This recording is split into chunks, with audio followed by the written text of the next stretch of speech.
নমস্কার বন্ধুরা, সম্পান মিনি ব্লগে সবাইকে স্বাগত। তো আমি সকাল সকাল স্নান করে চলে এসেছি, আর দেখতেই পাচ্ছেন আমার মা তারা জামা কাপড়গুলো কেচে রেখেছে, মেলে দিয়েছে। তো আজকেও রান্না করতে হবে সেই কাঠের জালে এই গরমে। তো আমি আর আমার হাজব্যান্ড গেছিলাম বাজারে, তো কী বাজার করে এসেছি আপনাদের দেখাবো। তো দেখুন, সবজিগুলো দেখেই বুঝতে পারছেন আজকে কী রেসিপি হতে চলেছে। আজকে হবে ফ্রাইড রাইস। তো এখানে ছিল সবজি, এখন আপনাদের দেখিয়ে দেবো চাল, আর লাগছে চিলি চিকেন। তো চিলি চিকেনের জন্য কী লাগছে সেটাও আপনাদের দেখিয়ে দেবো। দেখুন, এগুলো সব বাজার থেকে নিয়ে এসেছি। আর সব থেকে মেইন যেটা দরকার সেটা হলো চিকেন। তো এখানে 2 কিলো মতন চিকেন আছে। আর প্রচণ্ড গরম লাগছিলো বন্ধুরা, ওখান থেকে আসার পরে তো আমার দাদা আমাকে আইসক্রিম দিলেন, সবার জন্যই নিয়ে এসছেন। তো এখন এটা খেয়ে আমি রান্নার দিকে যাব।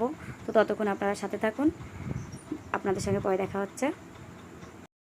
তারপর আমি চলে এলাম পকোড়াগুলো ভাজতে। কাঠের জালে পকোড়াগুলো ভাজা হচ্ছে। তো এগুলো নামিয়ে নেব। আর তার সাথে বলা আপনাদের যে আমি আমার রান্নার ভিডিওগুলো পরে ছাড়বো, তো সেখানেও আপনারা দেখে নেবেন।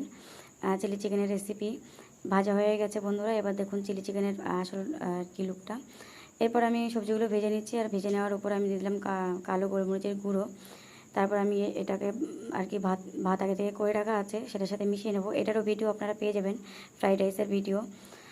আর এই যে ফ্রাইড রাইস হয়ে গেছে। আজকে আমি চিলি চিকেন আর ফ্রাইড রাইস করেছি। তো আমার বর খাওয়া শুরু করে দিয়েছেন, বর খাচ্ছেন।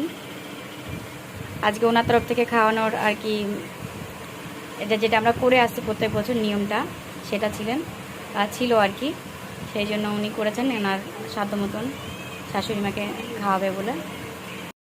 তো বন্ধুরা, এই হলো শাশুড়িকে খাওয়ানোর জন্য জামাইয়ের পক্ষ থেকে কিছু খাবার। ব্লগটি ভালো লেগে থাকলে লাইক, কমেন্ট, শেয়ার করবেন। ধন্যবাদ।